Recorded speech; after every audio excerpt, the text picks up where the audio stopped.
یہ سبق آموز واقعہ حضرت امام جعفر صادق رحمۃ اللہ علیہ کی سیرت طیبہ سے لیا گیا ہے، جو نہ صرف علم و عمل میں بلند مقام رکھتے تھے بلکہ صبر، حلم، سخاوت اور حسن اخلاق میں بھی اپنی مثال آپ تھے۔ یہ واقعہ ان کے حلم و بردباری اور سخی طبیعت کے ایک روشن جھلک ہے۔ ایک مرتبہ کا ذکر ہے کہ ایک شخص کی تیلی گم ہو گئی تھی جس میں 2000 دینار تھے۔ وہ شخص سخت پریشان ہو گیا اور ادھر ادھر تلاش کرنے لگا۔ تلاش کے دوران اس کی نظر حضرت جعفر صادق رحمۃ اللہ علیہ پر پڑی، جو ایک گوشے میں خاموشی سے تشریف فرما تھے۔ اس شخص نے بغیر تحقیق کے غصے اور جذبات میں آ کر آپ رحمۃ اللہ علیہ پر الزام لگا دیا کہ میرے تیلی آپ ہی نے چرائی ہے۔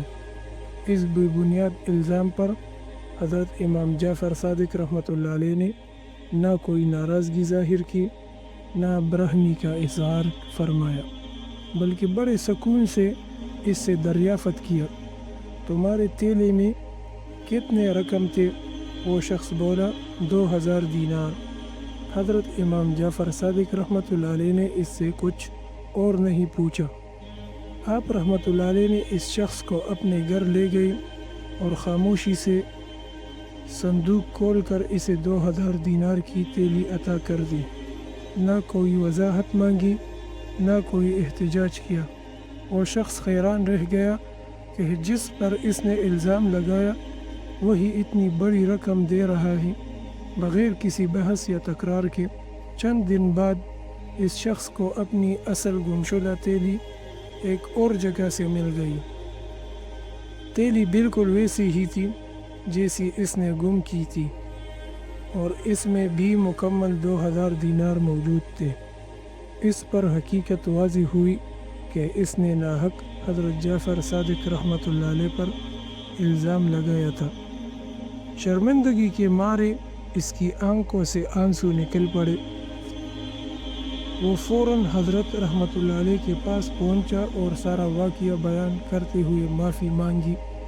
اس نے کہا، میں بہت شرمندہ ہوں، میری بدگمانی اور جلد بازی نے مجھے گناہگار بنا دیا۔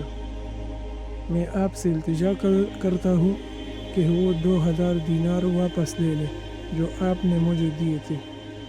حضرت جعفر صادق رحمۃ اللہ علیہ نے نرمی سے فرمایا، ہم جو کسی کو دے دے وہ واپس نہیں لیتے۔ یہ جواب اس شخص کے لیے انتہائی حیرت انگیز اور سبق آموز تھا۔ اس کے دل پر حضرت رحمۃ اللہ علیہ کی بردباری اور اخلاق کی ایسی گہری چاپ پڑی کہ وہ دیر تک رو رہا اور بار بار معافی مانگتا رہا۔ پھر اس نے لوگوں سے معلوم کیا کہ یہ عظیم ہستی کون ہے، جو اسے بتایا گیا کہ یہ حضرت امام جعفر صادق رحمۃ اللہ علیہ ہیں۔ تو وہ ندامت کے مارے اور زیادہ پشیمانی ہوا۔ یہ واقعہ ہمیں کئی اہم سبق دیتا ہے۔ نمبر 1، بغیر تحقیق کے الزام لگانا نہایت خطرناک عمل ہے جو دوسروں کو دکھ دیتا ہے اور ہمیں شرمندگی میں مبتلا کرتا ہے۔ نمبر 2، بردباری، سخاوت اور حسن سلوک انسان کی اصل پہچان ہے، جیسا کہ حضرت جعفر صادق رحمۃ اللہ علیہ نے بغیر کسی غصے کے ایک ناحق الزام کو صبر سے برداشت کیا۔ 3، معاف کرنا اور دینے کے بعد واپس نہ لینا وہ صفات ہے جو صرف عظیم لوگوں ہی اختیار کرتے ہیں۔ نمبر 4، انسان کی اصل عظمت کردار میں ہوتی ہے، نہ کہ مال و دولت میں۔ ایسے واقعات ہمیں سیرت اولیاء سے روشناس کرواتے ہیں اور ہماری زندگی کو سروار کرنے میں مدد دیتے ہیں، بشرط یہ کہ ہم اس سے کچھ سیکھنے کا جذبہ رکھیں۔